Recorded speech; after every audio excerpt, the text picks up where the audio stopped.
Professor G N സായിബാബയെ കുറ്റവിമുക്തനാക്കിക്കൊണ്ട് Bombay ഹൈക്കോടതിയുടെ Nagpur bench വിധി പുറപ്പെടുവിച്ചിട്ട് അത് ചോദ്യം ചെയ്തുകൊണ്ട് സുപ്രീം കോടതി പോയപ്പോൾ സുപ്രീം കോടതി അന്ന് രാത്രി തന്നെ പ്രത്യേക ബെഞ്ച് കോൺസ്റ്റിറ്റ്യൂട്ട് ചെയ്ത് അത് കേൾക്കല.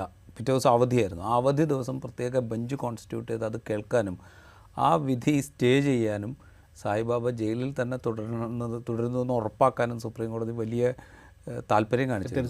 ഇതേ കോടതി തന്നെയാണ് ഈ അറസ്റ്റ് തടയണം എന്നാവശ്യപ്പെട്ടുകൊണ്ടുള്ളൊരു ഹർജി ഈ അരവിന്ദ് കെജ്രിവാളിൻ്റെ വരുമ്പോൾ അതിപ്പോൾ തൽക്കാലം അങ്ങനെ പ്രത്യേകിച്ച് ഗൗരവത്തിൽ അല്ല പെട്ടെന്ന് പരിഗണിക്കേണ്ട കാര്യമൊന്നുമില്ല എന്ന നിലപാടെടുക്കുന്നത്. അപ്പോൾ ഇത് നമ്മൾ ചില കേസുകളിൽ ജനാധിപത്യത്തിന് അനുകൂലമായിട്ടുള്ള വിധിയുണ്ട്. ഇപ്പോൾ ഇലക്ട്രൽ ബോണ്ട് കേസ് ഉദാഹരണത്തിന് ജനാധിപത്യത്തിന് അല്ലെങ്കിൽ രാഷ്ട്രീയ പാർട്ടികളുടെ ഫണ്ടിങ് സംബന്ധിച്ച് ജനങ്ങൾക്ക് അറിവുണ്ടാകാൻ പാകത്തിനുള്ളൊരു വിധി ഉണ്ടായി എന്നൊക്കെ പറയുമ്പോൾ വേറൊരു തലത്തിൽ ഈ ഭരണകൂടത്തിൻ്റെ ആഗ്രഹം